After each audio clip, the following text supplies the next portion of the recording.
جو عمل ابراہیم علیہ السلام نے کیا، اللہ نے اس کو بیان کیا قرآن میں. فلما بلغ معه السعي، جب اسماعیل علیہ السلام اتنے بڑے ہو گئے کہ چلنے پھرنے لگے. قرآن میں اللہ تعالیٰ ارشاد فرما رہے ہیں یہ کوئی کہانی اور قصہ نہیں ہے، یہ کوئی ایسے ہی پڑھ دینے والی چیز نہیں ہے کہ ہم اس کو پڑھ لیے بھول گئے. نہیں، اللہ تعالیٰ اس کو قرآن میں ارشاد فرما رہے ہیں کہ فلما بلغ معه السعي، جب اسماعیل علیہ السلام اتنی عمر کے ہو گئے کہ جب چلنے پھرنے لگے تو اللہ تعالیٰ نے ابراہیم علیہ السلام کو، ان کے والد نے ان کو خواب دکھایا. خواب کیا دکھایا؟ کہ آپ اپنے محبوب سے محبوب چیز کو اللہ کے راستہ میں قربان کریں. تو آپ نے صبح اٹھ کر قربانی کی، بہت تفصیلی واقعہ ہے. پھر آپ نے دوسرے دن دیا، پھر اللہ تعالیٰ نے آپ کو کئی دن تک کے خواب دکھایا کہ آپ قربانی کی. تب اللہ نے آپ کو پورا منظر دکھایا کہ آپ اپنے بیٹے کی قربانی کریں. تو آپ جب بیٹے کو لے کر اپنے گھر گئے اور ان کی والدہ سے کہا کہ آج بیٹے کو تیار کرو، ان کو بڑے گھر دعوت میں لے جانا ہے. ان کی والدہ نے ان کو تیار کیا، کپڑا وغیرہ پہنایا. جب ان کے والد لے کر چلے تو شیطان سامنے آیا. شیطان آ کر سامنے کھڑا ہو گیا. بولے آپ ایک خواب کے سہارے اپنے بیٹے کا قتل کرنے جا رہے ہیں، بیٹے کا خون بہانے جا رہے ہیں. وہ ایک خواب ہے. آپ کو یہ جان لینا چاہیے کہ ہمارے جو خواب ہوتے ہیں وہ نبوت کا 40واں حصہ ہے. اب باقی جو خواب ہیں وہ یوں ہی ہے، لیکن نبیوں کے جو خواب ہوتے ہیں، نبی کو کوئی شیطان خواب نہیں دکھا سکتا. نبی پر شیطان کا نہیں چلتا. نبی کو جو خواب آتا ہے وہ سچ ہے. ان کو ان کے نبوت کی وجہ سے وہ خواب آتا ہے. تو وہ شیطان کیا کہہ رہا ہے کہ آپ اپنے خواب کی وجہ کر آپ اپنے بیٹے کی قربانی کرنے کے لیے لے کر جا رہے ہیں.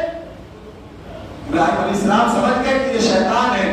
آپ نے استغفار پڑھا اور آگے نکل گئے. جب یہ شیطان دیکھا کہ جب ابراہیم علیہ السلام میری بات نہیں سن رہے ہیں تو یہ اس لڑکے کے پاس، آپ اسماعیل علیہ السلام کے پاس گئے کہ تمہیں پتا ہے کہ تمہارے والد تمہیں کہاں لے کر جا رہے ہیں؟ لڑکے نے کہا کہ مجھے نہیں معلوم کہ میرے والد مجھے کہاں لے کر جا رہے ہیں. تو شیطان نے کہا کہ تمہارے والد تمہیں قتل کرنے کے لیے لے جا رہے ہیں. اسماعیل علیہ السلام نے کہا کہ بھلا باپ کہیں بیٹے کو قتل کرتا ہے؟ تو شیطان کو مجبوراً کہنا پڑا کہ یہی اللہ کا حکم ہے. اللہ نے کہا ہے کہ تم کو جو ہے قتل کیا جائے، تم کو ذبح کیا جائے. اسماعیل علیہ السلام نے 13 سال بتایا جاتا ہے کتابوں میں. اس عمر میں اسماعیل علیہ السلام نے فرمایا کہ ایک اسماعیل جب اللہ نے کہا ہے تو ایک اسماعیل کیا، ایسے 70 اسماعیل اللہ کے راستے میں قربان ہونے کے لیے تیار.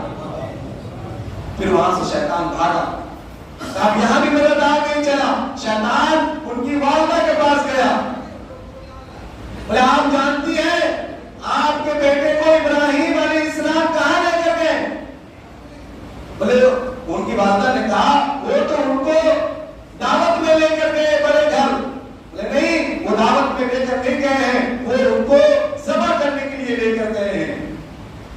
ان کی والدہ نے کہا کہ انہوں نے منت سے بہت منت کی اللہ سے. بہت کتابوں میں کئی روایت ہے، کسی میں 80 کسی میں 87 سال کی عمر میں اسماعیل علیہ السلام پیدا ہوئے. بوڑھا باپ، ایک دم بوڑھا باپ ہے. وہ باپ بھلا کیسے اپنے بچے کو قتل کرنے کے لیے لے جا سکتا ہے؟ ان کی والدہ کہہ رہی ہے. تو شیطان پھر مجبوری میں کہنا پڑا کہ یہی اللہ کا حکم ہے. اللہ نے کہا ہے کہ تم اسماعیل علیہ السلام کی قربانی پیش کرو. ان کی والدہ نے کہا کہ تب اگر اللہ نے کہا ہے تو پھر ایک اسماعیل کیا، ہزاروں اسماعیل اللہ کے راستے میں قربان. آج حاجی جو جاتے ہیں تو ہم 3 شیاطین کو وہاں مارتے ہیں کنکری سے. یہ شیاطین وہیں پر ہے جو اللہ کے نبی جو ہے ابراہیم علیہ السلام سے اور ان کی والدہ سے اور وہ بچے سے خطاب کر رہے تھے اسماعیل علیہ السلام سے. کتاب و قرآن شریف میں بات آتی ہے کہ فلما بلغ معه السعي، جب ابراہیم علیہ السلام چلنے پھرنے لگے تو آپ ان کو لے کر قربان گاہ کی طرف لے کر چلے. جب آپ وہاں پر پہنچے تو آپ نے اپنے بیٹے سے فرمایا انی اذبحک ماذا ترى، اے میرے قال یا بنیا، اے میرے پیارے بیٹے. قرآن میں یہ لفظ استعمال کیا گیا ہے. ابراہیم علیہ السلام اپنے بیٹے سے کہہ رہے ہیں قال یا بنیا، اے میرے پیارے بیٹے، انی اذبحک ماذا ترى، اللہ نے مجھے حکم دیا ہے کہ میں آپ کی قربانی جو ہے اللہ کے راستے میں آپ کو قربان کروں، آپ کو ذبح کروں. ابراہیم علیہ السلام اپنے بیٹے سے فرما رہے ہیں کہ میں جو آپ کو یہاں لے کر آیا ہوں، یہ اللہ نے مجھے حکم دیا ہے کہ آپ کی قربانی کی جائے اللہ کے راستے میں. اسماعیل علیہ السلام نے جواب میں کیا فرمایا؟ آج کا بیٹا ہوگا تو اگر باپ کہے گا کہ ہم تم کو قتل کرنے کے لیے لے جائے گا، اس کو بھڑک جائے گا. لیکن ابراہیم علیہ السلام قرآن میں فرماتے ہیں یا بطفال، اے میرے ابو، ما تؤمر ستجدنی انشاءاللہ من الصابرین. اے میرے ابو، آپ کو جو کہا گیا ہے آپ اس کو کر دیں، انشاءاللہ آپ مجھے صابرین میں پائیں، صبر کرنے والوں میں پائیں. اس کے بعد اس میں ابراہیم علیہ السلام نے ان کو قربان گاہ میں لٹایا. کتابوں میں بات آتی ہے کہ آپ نے اپنے آنکھ پر پٹی باندھا ہوا تھا. اسماعیل علیہ السلام کے آنکھ پر بھی پٹی تھا اور ان کا پاؤں ہاتھ بندھا ہوا تھا.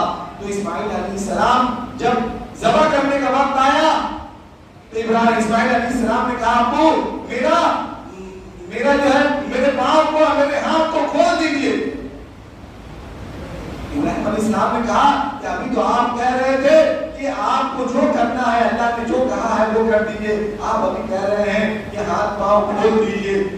میں اس لیے کہہ رہا ہوں کہ آنے والے لوگ یہ نہ کہیں، یہ تاریخ پڑھ کر یہ لوگ نہ کہیں کہ ابراہیم نے اپنے بیٹے کو باندھ کر اللہ کے راستے میں قربان کیا.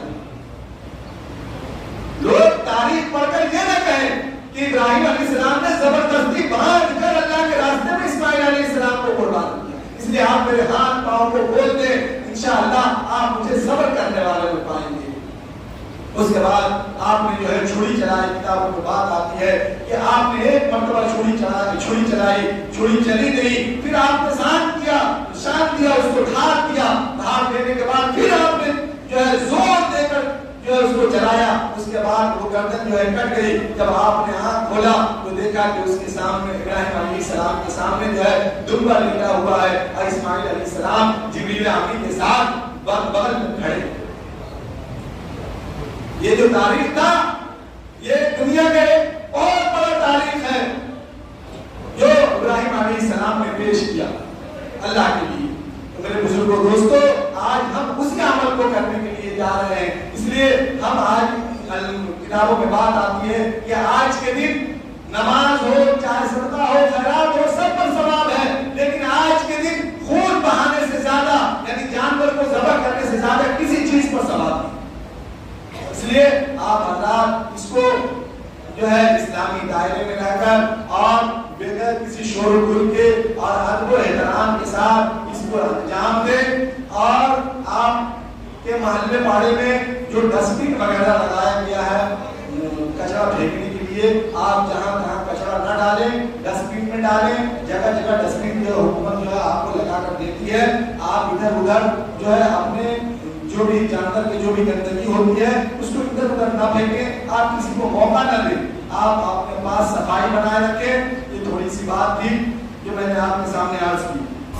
اللهم صل على سيدنا محمد يا رب صل وسلم دائما أبدا على حبيبي